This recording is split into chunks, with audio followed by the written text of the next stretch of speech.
नमस्कार साथियों। सीटेट में एक ही बात को अलग अलग नाम देकर क्वेश्चन पूछा जाता है और यहीं पर सबसे ज़्यादा कन्फ्यूज़न होता है। Teacher centred, learner centred, progressive, learning by doing, activity based और एक्सपीरियंशियल लर्निंग नाम अलग हैं, लेकिन इनमें फ़र्क क्या है और सीटेट में सही आंसर कैसे पहचानोगे? आज के सीटीपी सुपर 5 में यही पूरा कन्फ्यूज़न ख़त्म करेंगे। फैक्ट भी, कंसेप्ट भी और प्रीवियस ईयर क्वेश्चंस भी। चलिए बिना देरी किए शुरू करते हैं सुपर 5 टॉपिक एग्ज़ाम ओरिएंटेड वे में। और सबसे पहले समझते हैं टीचर सेंटर्ड एजुकेशन। नाम से ही समझिए, टीचर सेंटर्ड यानी क्लासरूम में टीचर मुख्य भूमिका में है। यहाँ टीचर इन्फॉर्मेशन देता है, समझाता है, निर्देश देता है और लर्निंग प्रोसेस को लार्जली कंट्रोल करता है। और स्टूडेंट की मुख्य भूमिका क्या होती है? सुनना, समझना, मैडम को ध्यान से देखना, नोट्स बनाना, टीचर के निर्देशों का पालन करना और दिए गए कंटेंट को सीखना। टीचर सेंट्रल लर्निंग की क्या विशेषताएं होती हैं? तो सबसे पहले टीचर यहाँ पर एक सेंट्रल फिगर होता है। उसके बाद दूसरी, लर्निंग का जो डायरेक्शन है मुख्य रूप से टीचर तय करता है। टीचर इन्फॉर्मेशन का प्रमुख सोर्स होता है। यहाँ पर इंस्ट्रक्शन अक्सर लेक्चर या डायरेक्ट टीचिंग के रूप में होती है और स्टूडेंट यहाँ पर पार्टिसिपेशन जो करते हैं वो बहुत कंपैरेटिवली कम होता है टीचर्स के। इसका मतलब ये नहीं कि टीचर सेंटर एजुकेशन में लर्निंग होती ही नहीं है, लर्निंग होती है, बस यहाँ जो कंट्रोल है, जो इनिशिएटिव है वो टीचर की तरफ ज़्यादा होता है। ठीक है, यहाँ पर टीचर की क्या भूमिका होती है? इंस्ट्रक्टर की, एक अथॉरिटी की और नॉलेज प्रोवाइडर की भूमिका टीचर यहाँ पर करता है। वहीं स्टूडेंट्स क्या करते हैं, बच्चे क्या करते हैं? बच्चे यहाँ पे पैसिव रिसीवर होते हैं और बस जो कंपैरेटिवली उनका जो योगदान है वो क्लासरूम में बहुत कम होता है, पैसिव बैठे रहते हैं। ठीक है, तो अगर आपको ऐसा दिखता है कि टीचर एक्सप्लेन कर रहा है और बच्चे जो हैं वो सिर्फ सुन रहे हैं और नोट्स बना रहे हैं, तो ये आपका टीचर सेंटर अप्रोच है। क्लियर है? अब बात करते हैं लर्नर सेंटर अप्रोच की, लर्नर सेंटर एजुकेशन की। अब क्लासरूम की पूरी पिक्चर बदल जाती है। यहाँ सेंटर में कौन है? लर्नर। लर्नर सेंटर एजुकेशन में बच्चे को लर्निंग प्रोसेस का एक्टिव पार्टिसिपेंट माना जाता है। यहाँ टीचर सिर्फ नॉलेज देने वाला नहीं होता, बल्कि टीचर की क्या भूमिका होती है? टीचर यहाँ पर एक फैसिलिटेटर की तरह काम करता है, लर्निंग को फैसिलिटेट करने वाला होता है। ठीक है, टीचर यहाँ पर बच्चों को खुद से करने का, सोचने का, क्वेश्चन पूछने का, सीखने का पूरा पूरा अवसर देता है। फॉर एग्जाम्पल, टीचर बच्चों को अलग अलग दो वस्तुएं दिखाकर पूछता है कि अगर आप इन दोनों को जोड़ेंगे तो क्या बनेगा। बच्चा दोनों चीज़ों को जोड़ करके बताता है कि पूरा एक बन जाएगा। अगर हम इनको अलग अलग कर दें तो क्या होगा? तो बच्चा बोलेगा ये आधा आधा हो जाएगा। आधे को कैसे लिखेंगे? फिर टीचर लिख के दिखाता है। तो यहाँ बच्चे ने खुद से करके सीखा, ऑब्जर्व करके सीखा, बच्चे डिस्कशन करते हैं। इस तरह जो लर्निंग का सेंटर्ड है वो लर्नर रहता है। इसको हम लर्नर सेंटर अप्रोच कहते हैं। ठीक है, जो लर्नर सेंटर अप्रोच है यानी कि चाइल्ड सेंटर्ड एजुकेशन है, इसकी क्या विशेषताएं होती हैं? तो यहाँ पे शिक्षा का केंद्र बच्चा होता है। बच्चे की रुचि के अकॉर्डिंग, बच्चे की आवश्यकताओं के हिसाब से, उसकी एबिलिटी के हिसाब से चीज़ों को सेट किया जाता है। बच्चा यहाँ पे एक्टिव पार्टिसिपेशन होता है। बच्चे के एक्टिव को पार्टिसिपेशन को बहुत ज़्यादा इंपॉर्टेंस दी जाती है। बच्चे की फ्रीडम, बच्चे की आत्म अभिव्यक्ति को बहुत ज़्यादा प्रोत्साहन मिलता है। शिक्षा जो है वो अनुभव के आधार पर होती है, बच्चा करके सीखता है। और जो हमारा क्लासरूम है, जो हमारी एजुकेशन है वो लचीली होती है, फ्लैक्सिबल होती है और पर्सनलाइज्ड होती है, यानी कि व्यक्ति की ज़रूरतों के हिसाब से होती है। टीचर की भूमिका यहाँ पर क्या होती है? टीचर एक गाइड की तरह काम करता है, एक सहायक की तरह काम करता है, फैसिलिटेटर होता है यहाँ पर टीचर, कोई शासक नहीं होता। शिक्षा का उद्देश्य होता है बच्चों का हॉलिस्टिक डेवलपमेंट करना, ये सुनिश्चित करना कि जो बच्चा सीख रहा है, लर्निंग के साथ साथ बच्चे का शारीरिक, मानसिक, सामाजिक, भावनात्मक और नैतिक विकास भी हो रहा हो। ठीक है, तो ये है हमारा child centred education. Child centred education का एक मुख्य विचार है कि बच्चा जो है वो, हर बच्चा एक यूनिक है, हर बच्चा अद्वितीय है, वह अपनी गति से सीखता है। इसलिए टीचर जो है शिक्षा को उसी के अनुरूप बनाना चाहिए, टीचर को मेथड उसी के अकॉर्डिंग चूज़ करने चाहिए। अब नेक्स्ट टॉपिक है हमारा प्रोग्रेसिव एजुकेशन।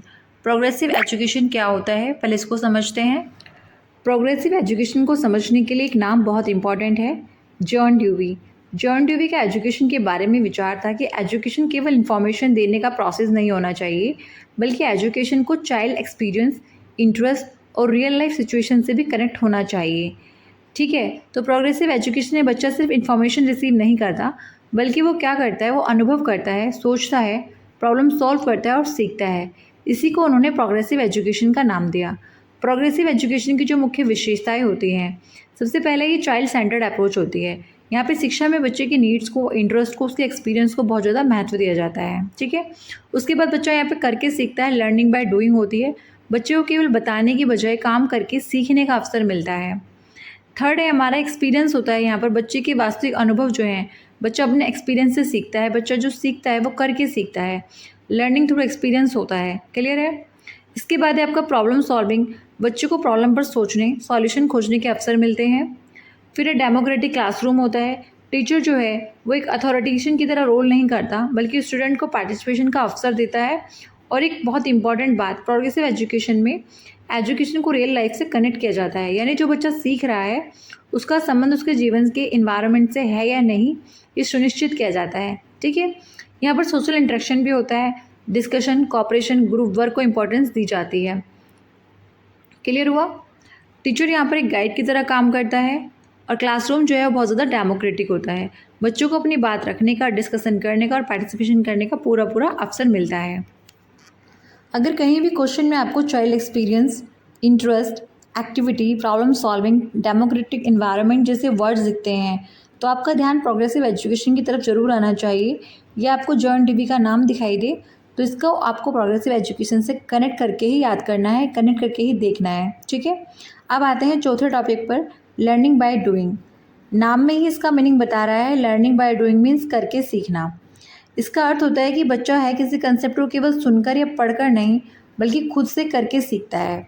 फॉर एग्जाम्पल, अगर टीचर बच्चों को सिर्फ बताए कि पौधों को सनलाइट, वाटर और एयर की आवश्यकता होती है, तो एक वर्बल एक्सप्लेनेशन है। लेकिन अगर टीचर बच्चों से कहे 2 पौधे लगाइए, एक को सनलाइट दीजिए और दूसरे को कंडीशन में रखकर ऑब्जर्व कीजिए, अब बच्चा क्या कर रहा है, वह खुद करके सीख रहा है।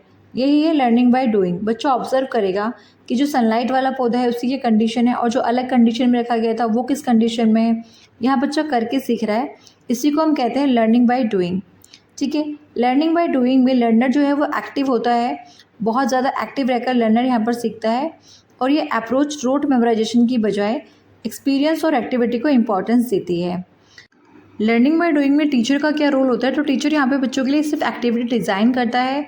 अगर कोई आवश्यक है, कोई आवश्यकता पड़ रही है तो बच्चों के लिए हेल्प करता है, रिसोर्सेज उपलब्ध कराता है, बच्चों से क्वेश्चंस पूछता है, बच्चों को गाइड करता है और बच्चों के कंसेप्ट को क्लियर करता है, बच्चों की क्यूरियोसिटी को शांत करता है। ठीक है। तो टीचर यहाँ पर एक फैसिलिटेटर की तरह काम करता है, एक सहायक की तरह काम करता है। अब समझते हैं लर्निंग बाय डूइंग की क्या विशेषताएं होती हैं। तो यहाँ पर बच्चा अनुभवात्मक सीखता है, यानी कि वो बच्चा करके सीखता है, एक्सपीरियंस से सीखता है, एक्सपेरिमेंट करके सीखता है। बच्चा स्वयं गतिविधि करके जो अनुभव प्राप्त करता है उससे जो उसकी लर्निंग होती है बहुत ज़्यादा स्थायी और प्रभावी होती है। बच्चे की समझ गहरी होती है। करके सीखने से अवधारणा स्पष्ट होती है और लंबे समय तक लॉन्ग लास्टिंग वो लर्न रहती हैं। व्यवहारिकता यहाँ पर है, ये विधि जीवन के वास्तविक अनुभवों से जुड़ी होती है, व्यवहारिक कौशल विकसित करती है। बच्चा एक्टिव लर्नर रहता है, एक्टिव पार्टिसिपेंट करता है। समस्या की जो समाधान की क्षमता है वो बच्चे की विकसित होती है। बच्चे के अंदर आत्मनिर्भरता, कॉन्फिडेंस का विकास होता है, क्योंकि वो खुद करके सीख रहा है। धीरे धीरे बच्चा इससे आत्मनिर्भर बनना भी सीखता है। बच्चे के अंदर सामाजिक कौशल का विकास होता है। समूह में काम करने से सहयोग, संवाद, साझा करना, टीम भावना विकसित होती है। और बच्चे का सीखने का मूल्यांकन भी होता है कि बच्चा किस तरह कर रहा है। गतिविधियों के माध्यम से बच्चा स्वयं का निरंतर मूल्यांकन करता है, जिससे टीचर को भी बच्चे की सही प्रगति का ज्ञान रहता है। ठीक है। अब आते हैं एक्टिविटी बेस्ड लर्निंग पर, यानी कि गतिविधि आधारित अधिगम। यहाँ पर जो बच्चा है वो एक्टिविटी के माध्यम से सीखता है। एक्टिविटी के माध्यम जैसे कि बच्चा रोल प्ले करेगा, एक्सपेरिमेंट करेगा, प्रोजेक्ट हो गया, group activities, discussion, model making, field trips आदि, ये सब एक्टिविटी में इंक्लूड होते हैं। तो बच्चा यहाँ पर क्या करता है, वो विभिन्न प्रकार के एक्टिविटियों में सक्रिय रह करके, सक्रिय रूप से शामिल रह करके बच्चा कई चीज़ों को सीखता है। यानी कि बच्चा एक्टिविटी के माध्यम से सीखता है। एक्टिविटी के माध्यम से अपने कौशल्स को बढ़ाता है, अपने अप्रोच सुधारता है और अपने मूल्यों का विकास करता है। ठीक है। एक्टिविटी बेस्ड लर्निंग की जो मुख्य विशेषताएं हैं, सबसे पहली बात है कि बच्चा इसमें सक्रिय रहता है, करके सीखता है और बच्चे की सोचने समझने की क्षमता, खोजने की क्षमता का विकास होता है। बच्चा यहाँ पर ग्रुप में काम करता है तो उसके सहयोग की भावना, कम्युनिकेशन स्किल्स में डेवलप होती है। बच्चे का सीखना रोचक होता है, आनंददायक होता है और लॉन्ग लास्टिंग होता है। जब भी बच्चा कुछ करके सीखता है तो वो लॉन्ग लास्टिंग रहता है। ठीक है। अब यहाँ पर समझने वाली बात ये है कि जो लर्निंग बाय डूइंग है वो एक ब्रॉडर एरिया है कि बच्चा करके सीखता है। लेकिन जो एक्टिविटी बेस्ड लर्निंग है, इसमें एक प्लान्ड एक्टिविटीज़ के माध्यम से बच्चा सीखता है। यहाँ पर रिसोर्सेज टीचर लेकर के आता है और एक्टिविटीज़ जो पहले से प्लान की गई होती है और लर्निंग को फैसिलिटेट किया जाता है। ठीक है, ये हमारा एक्टिविटी बेस्ड लर्निंग है। फॉर एग्जांपल, क्लासरूम में टीचर बच्चों को जड़ किस तरह मट्टी को पकड़ते हैं ये दिखाना चाहता है, तो टीचर बच्चों को बोलेगा कि आप चने को अंकुरित करिए, कॉटन के अंदर भीगा चना डालिए। अब बच्चा चना डालेगा, चने अंकुरित होंगे और जो चने के अंकुरण हैं वो कॉटन को अच्छे से जकड़ लेंगे। फिर टीचर बताएगा कि देखो इसी तरह हमारी जो जड़ होती है वो मिट्टी को पकड़ के रखती है, जकड़ के रखती है। ठीक है, तो यहाँ पर टीचर ने एक्टिविटी को पहले से प्लान किया है, रिसोर्सेज बच्चों को दिए हैं और बच्चों ने उस एक्टिविटी को करके लर्निंग की है। इसको हम कहते हैं activity based learning. I hope आपको क्लियर हुआ होगा। अब नेक्स्ट टॉपिक है हमारा एक्सपीरियंशियल लर्निंग। एक्सपीरियंशियल लर्निंग का सीधा सा मतलब है, सिंपल है कि एक्सपीरियंस के माध्यम से लर्निंग करना। लेकिन यहाँ सिर्फ एक्सपीरियंस होना ही काफ़ी नहीं है, यहाँ बहुत इंपॉर्टेंट है एक्सपीरियंस के साथ साथ रिफ्लेक्शन होना, लर्निंग होना और एप्लीकेशन करना उसको। ठीक है, तो एक्सपीरियंशियल लर्निंग क्या होता है? एक ऐसा अधिगम है जिसमें बच्चे अनुभव के माध्यम से सीखते हैं। वे किसी वास्तविक अनुभव या गतिविधि को करके उस पर चिंतन करते हैं और चिंतन करके उससे सीख निकालते हैं। फॉर एग्जाम्पल, टीचर बच्चों को जल का वाष्पीकरण विषय पढ़ाते समय बच्चों को पानी को गर्म करने का प्रयोग करवाता है। बच्चे पानी गर्म करते हुए देखते हैं कि पानी में वाष्प बनने की प्रक्रिया को बच्चे ऑब्जर्व करते हैं, लिखते हैं और अपने अनुभव के आधार पर फिर निष्कर्ष निकालते हैं। तो यहाँ बच्चों ने क्या किया? ऑब्जर्व किया, अपना चिंतन किया, रिफ्लेक्शन किया, लर्निंग किया और फिर उसको एप्लीकेशन किया। तो एक्सपीरियंशियल जो लर्निंग है उसके स्टेप्स होते हैं। पहला है कि बच्चा कॉन्क्रीट एक्सपीरियंस करेगा, प्रत्यक्ष अनुभव लेगा, किसी गतिविधि के माध्यम से बच्चा इसको करेगा। ठीक है, उसके बाद बच्चा रिफ्लेक्टिव ऑब्जर्वेशन करेगा, यानी कि चिंता करेगा, अवलोकन करेगा, सोच विचार करके कुछ लिखना चाहेगा तो कुछ नोट्स बनाएगा अपने। उसके बाद है सैद्धांतिक निष्कर्ष, यानी कि एब्स्ट्रैक्ट कंसेप्चुलाइजेशन। अनुभव से सामान्य सिद्धांत बच्चा बनाएगा, नियम बनाएगा और अपनी एक समझ विकसित करेगा। ठीक है, इसके बाद है व्यवहारिक प्रयोग। जो बच्चे ने सीखा है उसका एक्टिव एक्सपेरिमेंट करेगा, यानी कि सीखी हुई बातों को वो जब नई परिस्थितियाँ सामने आएंगी जहाँ पर उस सीखे हुए ज्ञान को यूज़ करने की ज़रूरत है, तो बच्चा अपने उस ज्ञान को वहाँ पर लागू करेगा, उस ज्ञान को इस्तेमाल करेगा, यानी कि व्यवहारिक प्रयोग उस ज्ञान का करेगा। ठीक है, तो ये 4 स्टेप्स होते हैं एक्सपीरियंशियल लर्निंग के। अब एक्सपीरियंशियल लर्निंग की विशेषताएं देख लेते हैं। यहाँ पर बच्चा बहुत अधिक रोचक तरीके से सीखता है, लर्निंग जो है बहुत ज़्यादा जॉयफुल हो जाती है, बच्चे की खोज प्रवृत्ति का विकास होता है, लर्निंग लॉन्ग लास्टिंग रहती है, कंसेप्ट क्लियर हो जाते हैं, बच्चे के अंदर एक साइंटिफिक टेम्परामेंट, साइंटिफिक अप्रोच भी निकलती है और बच्चों की जो रीजनिंग है, तार्किक सोच है वो विकसित होती है, कॉन्फिडेंस बढ़ता है और बच्चा अपने आप में फ्रीडम फील करता है कि वो फ्री होकर के खुद से कुछ कर पा रहा है। प्रॉब्लम सॉल्विंग का जो स्किल है वो बच्चे की डेवलप होती है, उसकी निर्णय लेने की क्षमता बढ़ जाती है और वो सीखे हुए ज्ञान को व्यवहारिक जीवन में यूज़ कर पाता है। ठीक है, इससे बच्चे की कोऑपरेटिव, सहभागिता, कम्युनिकेशन स्किल सबका विकास होता है, बच्चे का ऑब्जर्वेशन, विश्लेषण, निष्कर्ष निकालने की क्षमता का विकास होता है, बच्चे के अंदर क्रिएटिविटी, इनोवेटिविटी, इन सबको बढ़ावा मिलता है। तो जो हमारी एक्सपेरिमेंटल लर्निंग है ये बहुत ज़्यादा इंपॉर्टेंट है, इससे बच्चे का सर्वांगीण विकास होता है। क्लियर है? अब आप इन पांचों को एक साथ जोड़कर समझिए। अब मैं आपको एक ऐसी ट्रिक देती हूँ जिससे कि आपको सारे कंसेप्ट है अलग अलग याद करने की ज़रूरत नहीं पड़ेगी, बल्कि आप इजीली समझ पाएंगे। टीचर सेंटर्ड क्या होता है? टीचर करता है, बच्चा सीखता है। लर्नर सेंटर में क्या होता है? लर्नर एक्टिव है, टीचर यहाँ पर एक फैसिलिटेटर है। प्रोग्रेसिव एजुकेशन को चाइल्ड के एक्सपीरियंस, इंटरेस्ट और रियल लाइफ से जोड़ती है। वहीं लर्निंग बाय डूइंग करके सीखने पर पूरा फोकस करती है। एक्टिविटी बेस्ड लर्निंग में बच्चा एक्टिविटीज़ के माध्यम से सीखता है और जो आपका एक्सपीरियंशियल लर्निंग था वहाँ पर बच्चा एक्सपीरियंस करता है, रिफ्लेक्शन करता है, लर्निंग करता है और उसका एप्लीकेशन करता है। क्लियर है? अब टाइम है चेक करने का कि आपने अभी तक क्या सीखा। अब हम लगाते हैं कुछ प्रीवियस ईयर क्वेश्चंस जो अभी तक एग्ज़ाम में पूछे जा चुके हैं। क्वेश्चन नंबर 1 आपके सामने है। प्रोग्रेसिव एजुकेशन में लर्निंग कैसी मानी जाती है? केवल इंडिविजुअल प्रोसेस, केवल फॉर्मल इंस्ट्रक्शन से होने वाली process, option B social process, option D exam पर डिपेंडेंट प्रोसेस। तो जो हमारी प्रोग्रेसिव एजुकेशन है वहाँ पर लर्निंग कैसी होती है? सोशल प्रोसेस होती है। ठीक है, बच्चा सोशली सबके साथ मिलजुल कर सीखता है। क्वेश्चन नंबर 2 है, अर्ली गेजेस में टीचिंग लर्निंग के लिए कौन सा अप्रोच अधिक उपयुक्त है?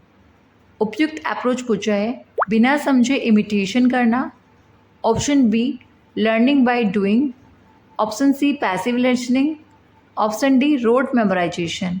तो यहाँ पर जो हमारा अर्ली ग्रेजेस होता है वहाँ पर हम लर्निंग बाय डूइंग पर फोकस करते हैं। ठीक है। क्वेश्चन नंबर 3 है प्रोग्रेसिव क्लासरूम की मुख्य विशेषताएं क्या होती हैं। प्रोग्रेसिव क्लासरूम की प्रमुख विशेषताएं क्या है। तो टीचर को पूरी तरह क्लास को कंट्रोल करना है, नहीं। जहाँ पर कंट्रोल वर्ड है नेगेटिव वर्ड है। ऑप्शन बी बच्चे की पार्टिसिपेशन बहुत कम होती है, नहीं। कम यहाँ पर नेगेटिव वर्ड है। सी बच्चे को एक्टिविटीज़ टास्क करते समय एसेस किया जाता है, yes. Option C is right है यार। ऑप्शन डी भी देखेंगे टाइम टेबल और सीटिंग अरेंजमेंट हमेशा फिक्स होता है, नहीं। तो यहाँ पर हमारा ऑप्शन सी सही होगा। क्वेश्चन नंबर 4 है प्रोग्रेसिव क्लासरूम में लर्निंग मुख्यतः किसके द्वारा होती है। ऑप्शन ए इंटरेक्शन और डायलॉग्स के माध्यम से, yes. Option C passive reception, passive यहाँ पर नेगेटिव वर्ड है। ऑप्शन बी टीचर से लर्नर तक वन वे ट्रांसमिशन, नो। केवल लर्नर की रिस्पॉन्सिबिलिटीज़, नहीं। केवल यहाँ पर एक नेगेटिव वर्ड्स है। तो हमारा ऑप्शन जो ए है इंस्ट्रक्शन और डायलॉग के माध्यम से, ये हमारा राइट आंसर है। क्वेश्चन नंबर 5 है प्रोग्रेसिव क्लासरूम को सबसे अच्छी तरह कौन सा ऑप्शन डिफाइन करता है। ठीक है। Learning for examination, no. Focus on experiential learning, yes. Focus on experiential learning right answer है यहाँ पर। उसके बाद आपका ऑप्शन सी और डी है टीचर सेंट्रिक पैडागोजी, नहीं। ऑप्शन सी है आपका डी कंटेक्चुअलाइजेशन करिकुलम, नहीं। तो यहाँ पर हमारा राइट आंसर होगा B focus on experiential learning जो है वो हमारा प्रोग्रेसिव एजुकेशन को, प्रोग्रेसिव क्लासरूम को अच्छे से डिफाइन करता है। नेक्स्ट क्वेश्चन है प्रोग्रेसिव एजुकेशन में लर्नर कैसे होते हैं। ऑटोनोमस और सीखने के प्रति क्यूरियस, यस। डायरेक्शन के लिए पूरी तरह टीचर पर डिपेंडेंट, नो। डिपेंडेंट यहाँ पर नेगेटिव वर्ड है। जिन्हें केवल सोशलाइज करने की आवश्यकता होती है, नहीं। पैसिव बीइंग जिन्हें टीचर कंट्रोल करता है, नहीं। तो हमारा राइट आंसर यहाँ पर होगा ऑप्शन ए ऑटोनोमस और सीखने के प्रति क्यूरियस। ठीक है। हमें यहाँ पर नेगेटिव वर्ड्स देखकर उनको भी हम क्वेश्चन को कट कर सकते हैं। हमारा क्वेश्चन नंबर 7 है निम्न में से कौन सा प्रोग्रेसिव एजुकेशन का कैरेक्टरिस्टिक्स नहीं है। नहीं पूछा है आपको। Continuous and comprehensive evaluation, option B rote memorization को इनकरेज करना, रोट मेमोराइजेशन को, हमारा आंसर ये वाला सही होगा। हमारा जो ऑब्जेक्टिव है कैरेक्टरिस्टिक्स है वो रोट मेमोराइजेशन को बढ़ाना नहीं बल्कि हमें घटाना है। ठीक है। तो यहाँ पे नहीं पूछा है तो हमारा आंसर बी राइट होगा। क्वेश्चन नंबर 8 है लर्निंग बाय डूइंग का प्रिंसिपल किस मेथड से सबसे अधिक सूटेड है। ठीक है। यानी कि जो लर्निंग बाय डूइंग का प्रिंसिपल है वो इनमें से किससे ज़्यादा मैच करता है। Option A discussion method, B demonstration method, C project method, D केवल कंस्ट्रक्टिविज्म अप्रोच। तो यहाँ पर हमारा राइट आंसर होगा project method. Learning by doing जो है वो प्रोजेक्ट मेथड से सूट करता है। किसने ज़्यादा प्रोजेक्ट मेथड, किलपैट्रिक ने। ठीक है। क्वेश्चन नंबर 9 है एक्सपीरियंशियल लर्निंग मुख्यतः किस पर जोर देती है। टीचर का लर्निंग पर कंट्रोल होना चाहिए, रीइंफोर्समेंट की भूमिका, क्रिटिकल रिफ्लेक्शन का महत्व, लर्निंग को प्रोसेस की बजाय प्रोडक्ट मानना। तो हमारा यहाँ पर जो 9 ऑप्शन है 9 क्वेश्चन का सी ऑप्शन क्रिटिकल रिफ्लेक्शन का महत्व, ये हमारा राइट आंसर होगा। ठीक है। रीइंफोर्समेंट की भूमिका को और लर्निंग को प्रोसेस की बजाय प्रोडक्ट मानना, एक्सपीरियंशियल लर्निंग इस पर जोर नहीं देती है। एक्सपीरियंशियल लर्निंग क्रिटिकल थिंकिंग पर, रिफ्लेक्शन पर, लर्निंग पर और सही समय पर उसको व्यवहारिक जीवन में यूज़ करने पर जोर देती है। तो हमारा 7 का आंसर है रोट मेमोराइजेशन को इनकरेज करना, 8 का प्रोजेक्ट मेथड और 9 का क्रिटिकल रिफ्लेक्शन का महत्व। अब देखते हैं question number 10 child centred education किस बात का समर्थन करती है। स्टैंडर्डाइज करिकुलम का, रिवॉर्ड और पनिशमेंट का, इंडिविजुअल डिफरेंसेस को ध्यान में रखना या एबिलिटी में बारे में फिक्स बिलीव बनाना। तो इंडिविजुअलाइज डिफरेंसेस को ध्यान में रखने के बारे में चाइल्ड सेंटर्ड एजुकेशन बात करती है। सीसी भी इसी बात का समर्थन करती है कि हमें इंडिविजुअलाइज डिफरेंसेस को ध्यान में रखना है। ठीक है फ्रेंड्स, कैसा लगा आपको वीडियो कमेंट्स में ज़रूर बताएं। वीडियो को लाइक करें, चैनल को सब्सक्राइब करें। मिलते हैं नेक्स्ट वीडियो में नए टॉपिक के साथ। Thanks for watching.